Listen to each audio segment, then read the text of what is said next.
Welcome back to Final Fantasy XIV, where we are in Razatan after finishing the Vanaspati dungeon. And yeah, let's see what happens next, because the final days have begun.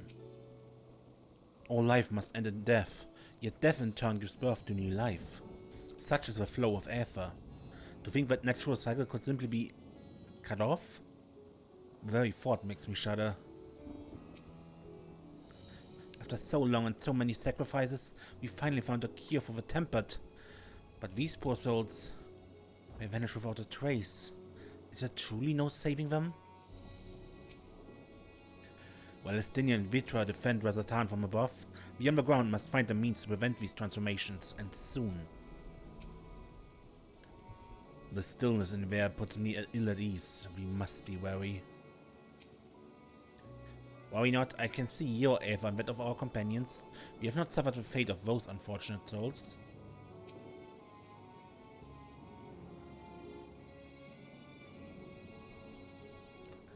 Our radiant host has eliminated the immediate threat to the city, though it pains me to know those beasts are once my own people.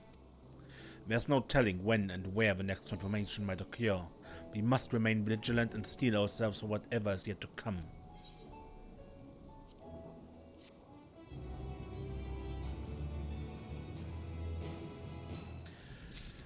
Okay, and the blasphemy unmasked. Forgive me, my friends, but I must return to Megaduta for the time being.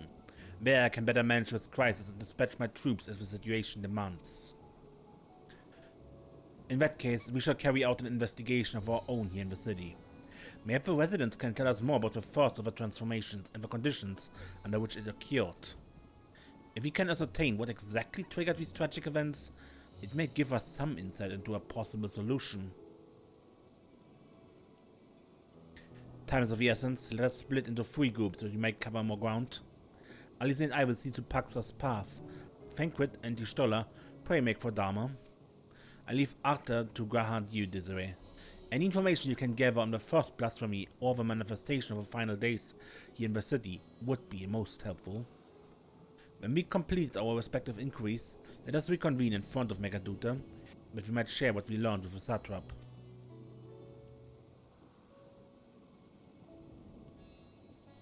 Good.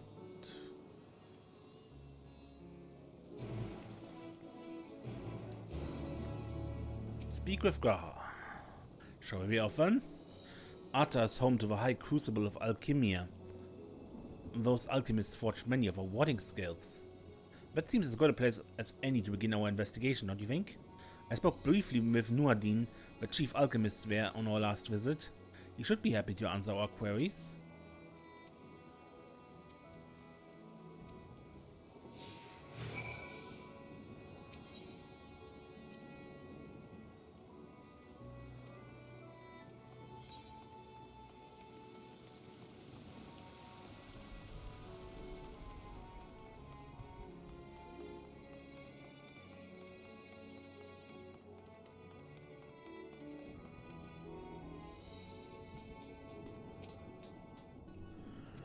Okay, still not possible to attune here. How annoying.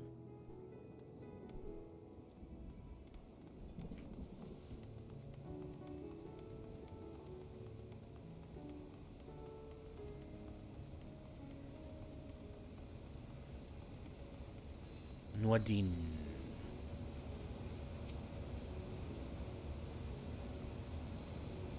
Ah, I remember those red eyes. You were for science who commissioned the scales from us, yes? I welcome you back to the High Crucible. What brings you in these troubling times? We are assisting the satrap in investigating the crisis that plagues the city. Did you happen to catch sight of any of the creatures? I did. As I was going about my work, I was disturbed by crashing footsteps so powerful that the very ground shook. I rushed outside and could not believe what I beheld. The night sky was burning. Suddenly I heard panicked screams coming from the direction of Balshan Bazaar. In the next instant a monstrous beast poked its head out from amidst the stalls. A handful of the Radiant rushed to the scene only to be sent sprawling as if a fiend and its minions propelled themselves skyward. So, the blasphemy came from the vicinity of the markets. This knowledge may prove useful. I thank you for sharing your tale. Well, I do believe we know now, but we should inquire next. To the bazaar then.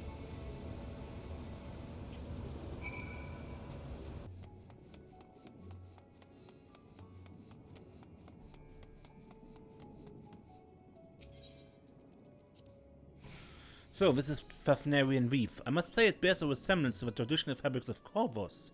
Small wonder given that it's just across the water. Not that I'm much of an expert in Corvosi culture, of course. I've had not the occasion to visit my ancestral home since coming to Sharlayan, and like as not, I will never reside there again. That said, in recent days I felt more acutely aware of my heritage and grateful for it. It is thanks to my forebears that I inherited the royal eye and with it the wisdom of ancient Alak. And so, well, I simply hope that my countrymen are safe, and one day, when this calamity is all but a memory, I would like to see Corvus again, if only once. Forgive me, but my shop's closed until further notice. Needless to say, we have more pressing concerns these days. We have come not in search of wares, but information concerning the enormous fiend that tore through the bazaar. Did you perchance witness anything? Afraid not, friend. I was here the whole time, so I only saw its little minions. Made a mess of a place, they did. But that was all going on. The big one tore through the west side of the bazaar. You'd have better luck asking there. Good. Then let's ask there.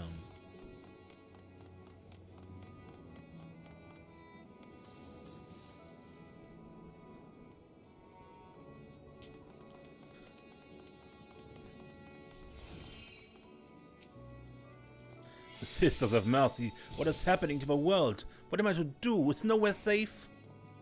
Settle down, friend. The danger has passed, at least for now. If it's not too painful to remember, could you tell us what you saw? First I heard the screams, then a horde of ravening beasts came charging toward us. One of them was huge, bigger than a marrot, throwing people around like ragdolls, and was eating them. I hit another counter, so others do the same. But the shrieking and wailing kept getting louder, more voices in the throng. Beasts or victims I couldn't tell. I knew what was happening, I still don't. That's enough, good man. You were brave to share with us your tale. Many of your fellow merchants are safe. The High Crucible too has survived mostly unscathed. Pray stay close to your friends and loved ones, and rest your body and mind while you are able.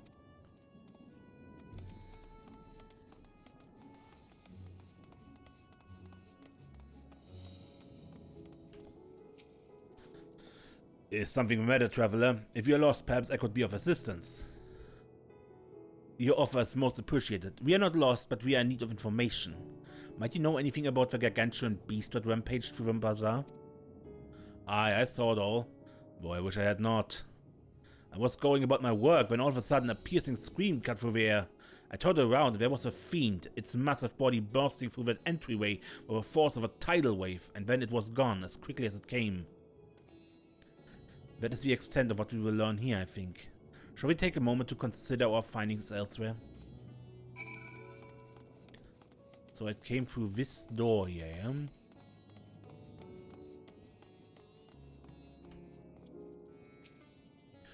Judging by their accounts, the transformation had already occurred by the time the beast reached the bazaar.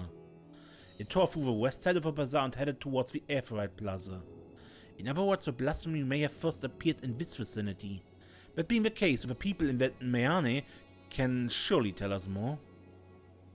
Okay.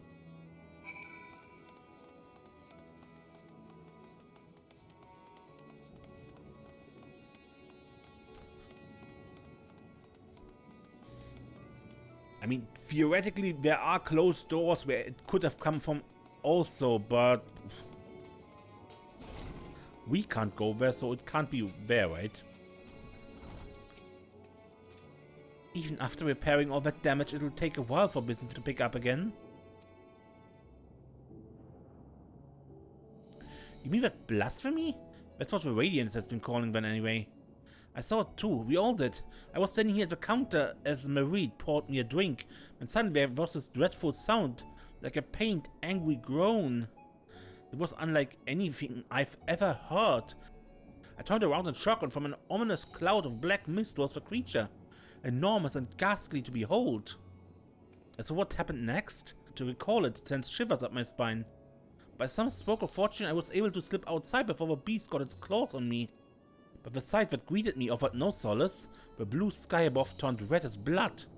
Marit, myself, and the other survivors clung to each other for dear life until the radiant host came to our aid. Wait, did I hear you correctly? The beast manifested before the sky began to turn? I'm certain of it. The windows here offer a clear view of the sky, and I saw nothing out of the ordinary until the beast appeared and began to rage.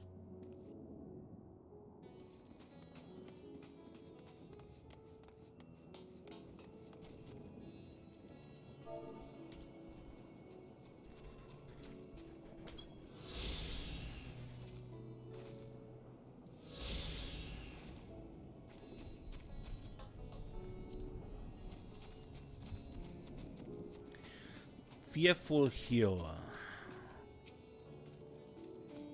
Going after that enormous beast, are you? I saw it, including the very instant that poor bastard transformed. Damn the gods for putting me there. It started over there, by the windows, a few men, merchants probably, talking and drinking. Conversations must have taken a turn for worse. Next thing I know, their leader, I suppose he was, buried his head in his hands and black mist was swirling about him. Then his whole body burst apart, and there stands a hideous, slavering beast, massive and foul, all gaping maws and bulging eyes. His friends started shrieking when the black mist comes again, until a change takes them too. The stuff of nightmares, I tell you. Nightmarish indeed. Incidentally, do you perchance know who those merchants were? No, I'm a decorator by trade, not much cause to mingle with their sort. Saw Milel, the barmaid, chatting with them though. She might know something.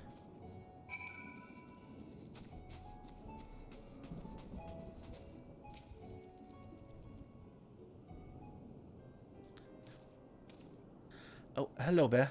Welcome to Marit's Mayan. What can we get you? We have come not for libations, but rather for information.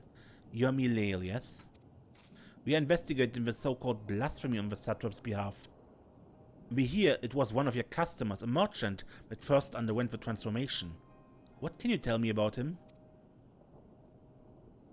He was something of a regular here, especially of late. Khazal was his name. He ran his own consortium, dealing primarily in the exports of Thavnairian specialties.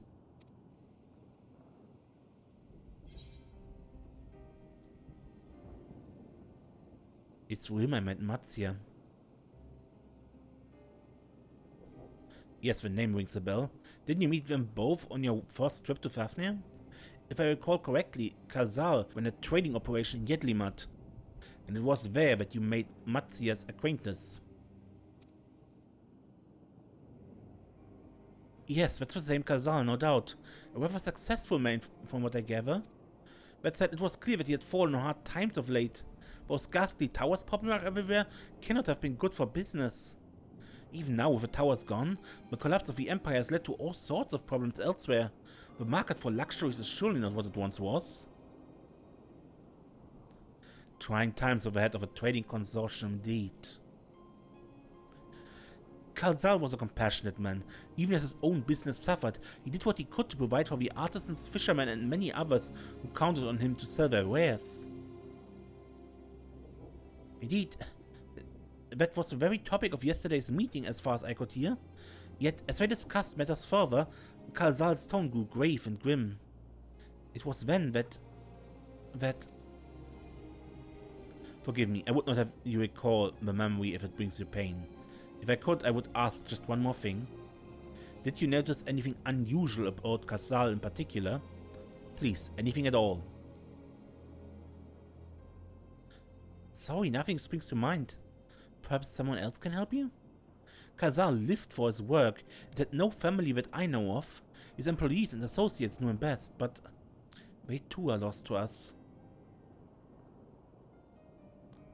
Still, perhaps his neighbors know something I do not? I can direct you to them, if you believe it would help. What do you say?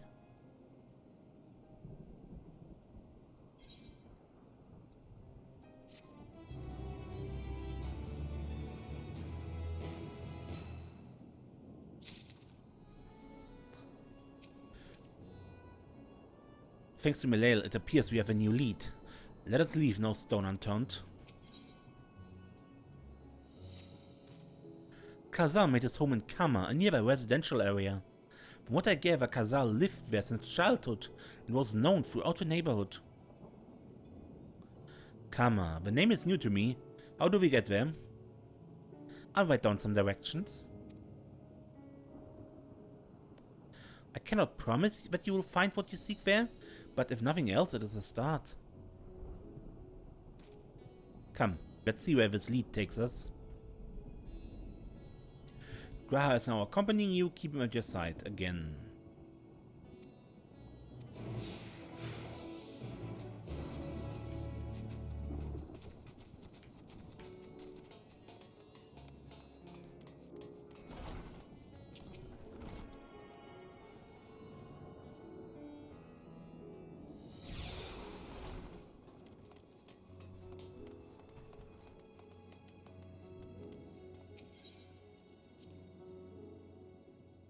Let's see, after leaving the Mayan, we are to retrace our steps and head back towards the Aphrodite Plaza.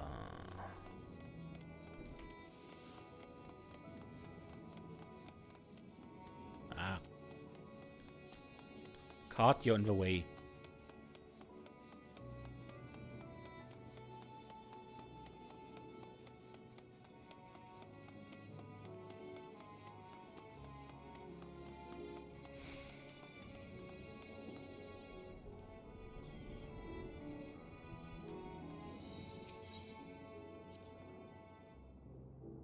From here, we ascend the stairs.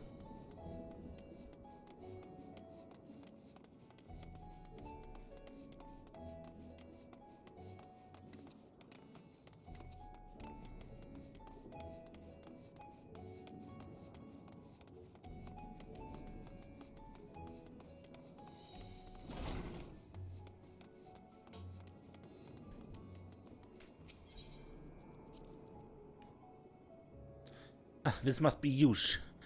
In which case, we should take a path leading southeast.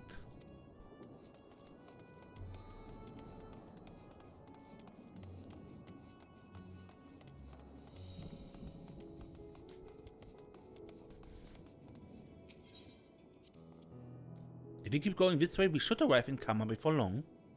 Walking these unfamiliar streets is quite the adventure, is it not? I can only hope we can explore Razatan at our leisure once this crisis has passed.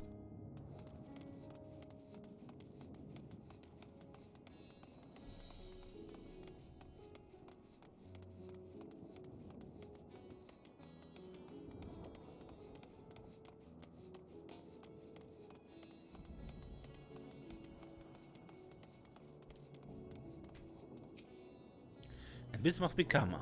We arrived at last. Let us begin questioning the residents without delay. No doubt someone here can tell us more about Khazal. Given recent events, I imagine many are taking shelter indoors.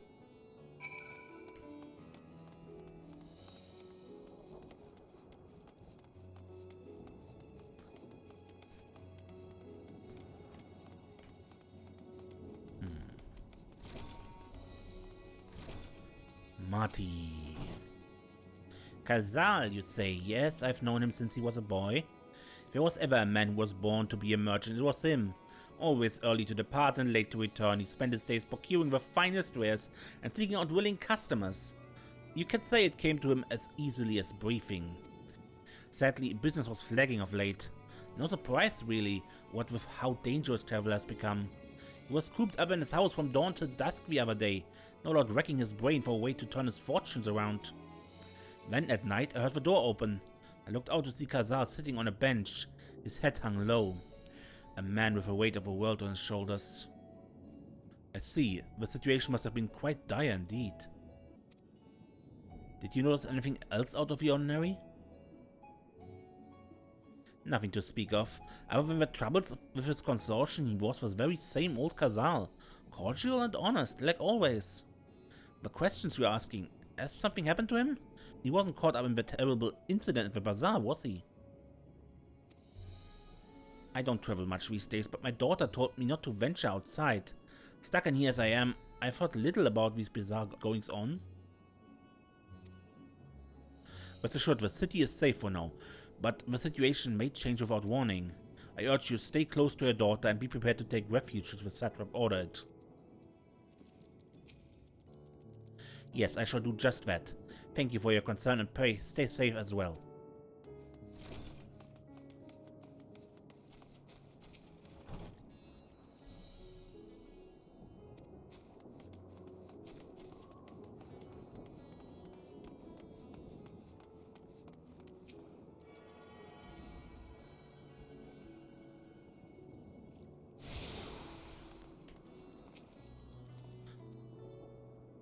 I received word from the Radiant Host that strange monsters have appeared in town.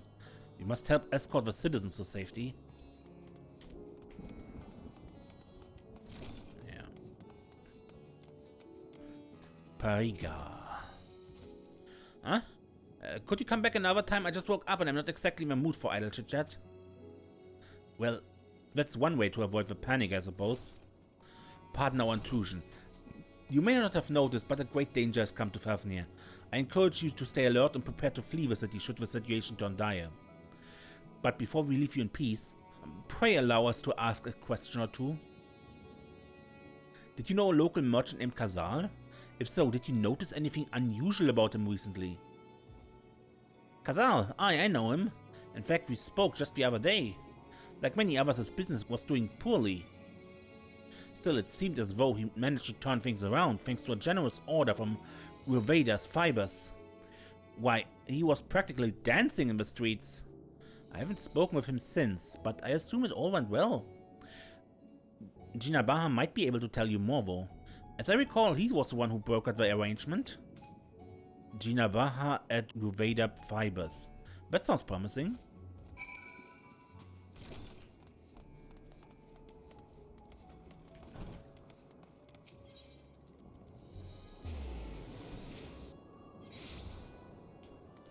Originally, you couldn't teleport with accompanying characters without losing them. That was a bit annoying.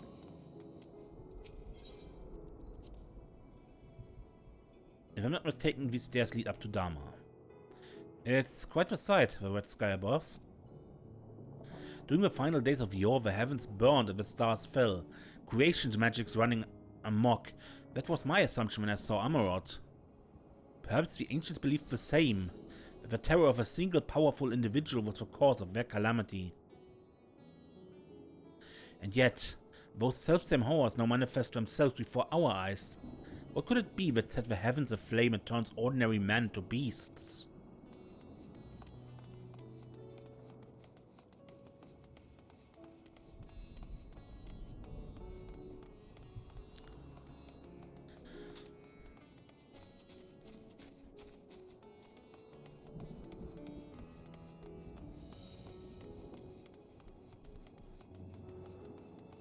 Yeah, Ruveda Fibers. They're farming silkworms. This must be Ruveda Fibers, where we should find Jinabaha.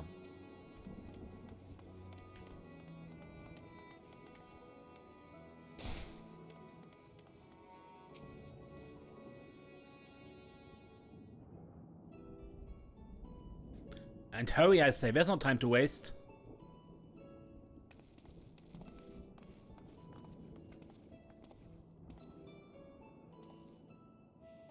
Pardon, but you are in charge of buying and selling here, yes?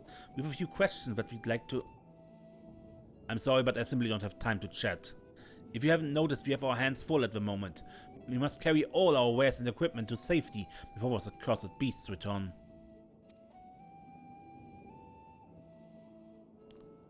In that case, might we be of assistance? Perhaps you could speak when the job's done?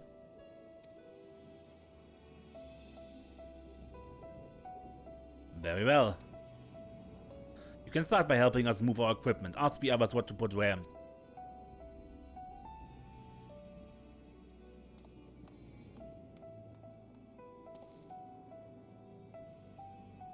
And you can carry our fabrics.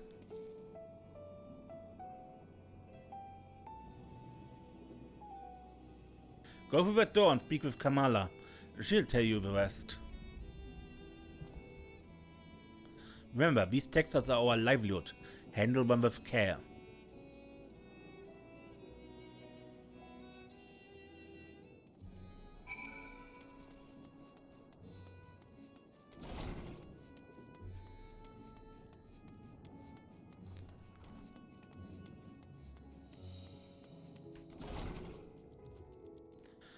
This area is for employees only. Out, out!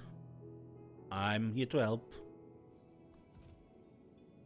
What's that? You've come to help, oh praise be to Minduruva. Kind stranger, I welcome your assistance. On your way here, you passed 3 storehouses, yes? I'd like you to carry that small crate to Nabrival by the storehouse near the hatchery. The crate of clothing is for manure, and that massive crate over there goes to Thavnair by the middle storehouse. Watch your back with that one. Those are all the crates we have ready. Once they've been delivered, consider your work here complete. Time limit to carry. I just try to imagine how it would be carrying these crates with these heels.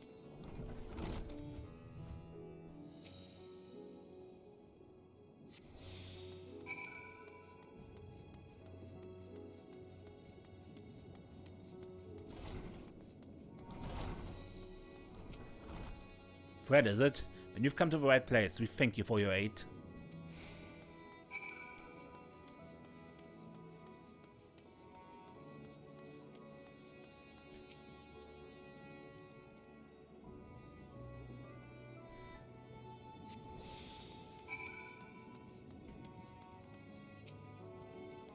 If you have any crates of finished products, such as carpets, clothing, and the like, pray bring them here to our primary stores.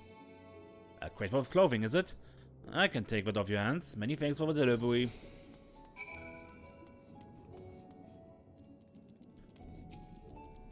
Oh. Yep.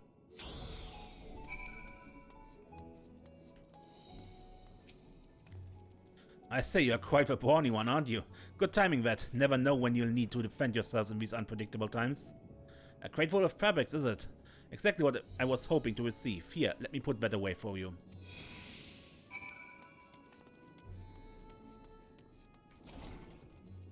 You carried all the crates to the stores, you say? And so quickly, too. Why, I've never seen anyone so strong. I and my associates will see to the rest, so please return to Baha and assure him our work is proceeding apace. To tell the truth, we are grateful for this distraction. Too many terrible happenings of late. But generous souls like yourself give me hope we may emerge from this trial even stronger. I pray we meet again in more peaceful times.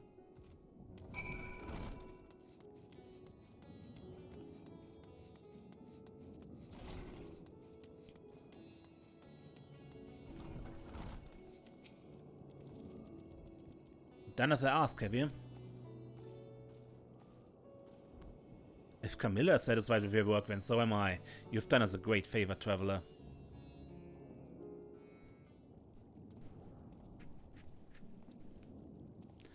I too have delivered the instruments and apparatus entrusted to me. You both have my thanks. With our wares safely stored away, do not lose any more to those fiends. I take it that your establishment does not escape the attack unscathed? We did not. Thankfully, most of our workers have already left for the day. But those of us still here saw it all. We looked to the burning skies in confusion, and then, before we could even begin to make sense of it, a hideous creature burst through the doors, shrieking. We ran for our lives, but one of my colleagues was not so fortunate. He cried out, a scream of such agony, such terror. And in the next instant he too spotted fearsome claws. The sight of it caused another fellow to panic, and then he too transformed.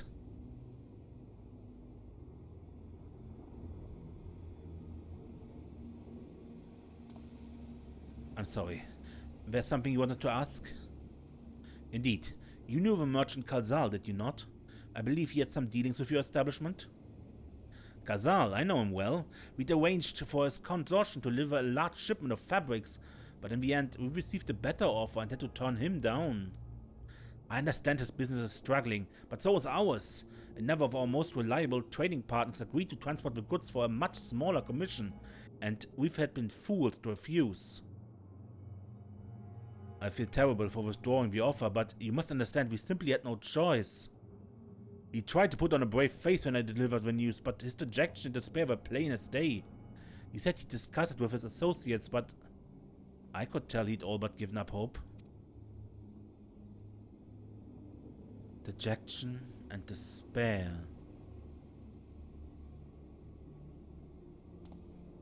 You remember what we saw in Vanaspati, yes?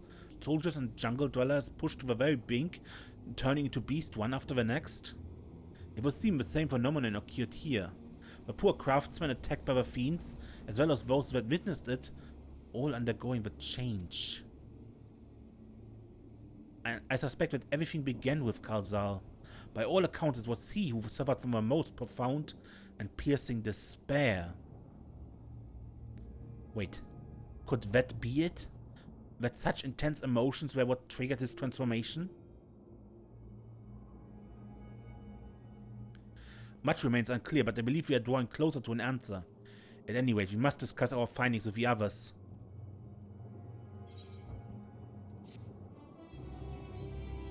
You have to wonder what he's thinking about what we're just talking about, right?